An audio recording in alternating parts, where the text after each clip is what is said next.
Basically, the concern that I'm hearing every time about the Fifth World Conference is that they don't want the Beijing Platform for Action to be brought up for debate and amended at all. So I just want it to be clearly stated. Is that what we're asking for? I know we want it to be improved upon, but they're so afraid, that whole community. Yeah.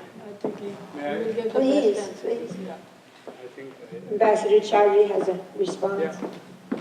I believe that this is a very misperceived and misunderstood process, because no other World Conference outcomes are debated in the next conference. When we met for Rio Plus 20, the Rio Summit, the Agenda 21 was never questioned. What happens is that you take up that as a basis, you go into its implementation process, and then come up with discussions, deliberations on what are the challenges to the implementation of Beijing. So that is every year, the one item of CSW is implementation of the Beijing Platform for Action. So this will be also. But main thing that we are trying to get in the Fifth World Conference is to what are the emerging issues and challenges.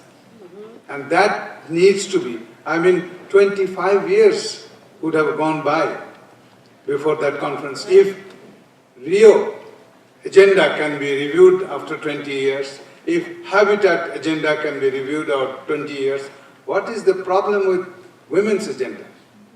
I think, and that fear that Beijing will be torn apart is really a sort of fear of, is unknown fear, which does, unfounded fear, which does not exist. I think, as a matter of fact, this is being encouraged, and I will tell you very frankly, when this idea was made by the President of the General Assembly and the Secretary General of the UN, European Union and the United States were the strongest opponents.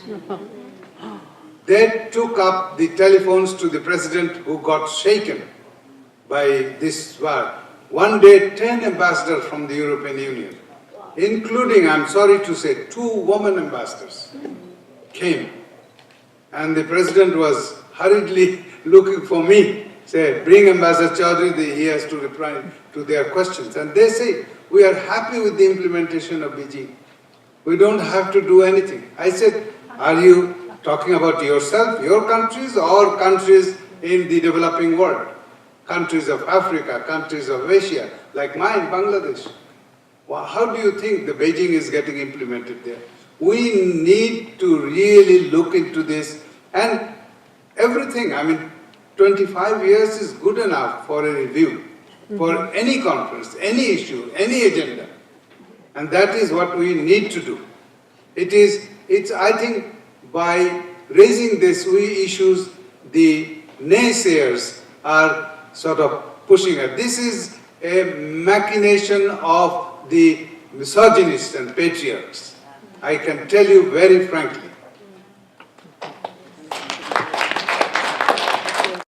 Thank you all for coming, Jean. Now, everyone on this table, and probably most of you or all of you in the audience, have had a cause that you have gotten behind.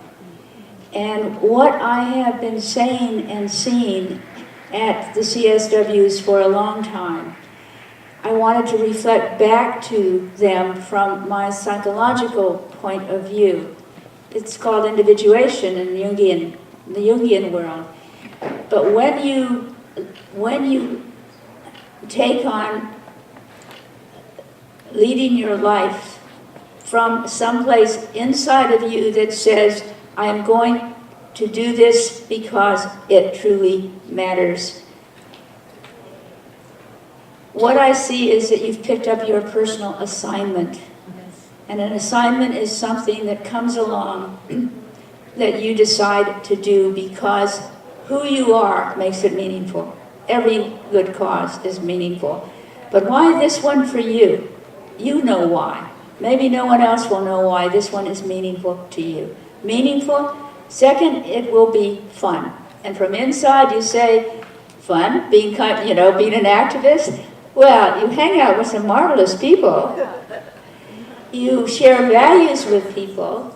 You have a sense that you have to step up to the plate over and over again, which means you have to grow each time you're asked to do one more thing, talk to one more person, and you do. And you stretch. And it's fun to grow. So, is it meaningful? Yes. Is it fun? Yes. And the last, is it motivated by love? Because it's the only energy that the more you have and give away, the more there is. The more you have, the more the world has, the more the other person has. So, it's about picking up your assignment, not one that anybody gives to you, but one that you say yes to. And what Rosemary was talking about was that I had in mind doing what ends many circles. It's a simple chant, we rise, we rise, we rise. If you have to stand up and say, and it is about the tide is rising. It is about we are being part of the momentum. We are part of the movement. There is something happening that is lifting up. And so it's we rise, we rise, we rise. One more time. We rise.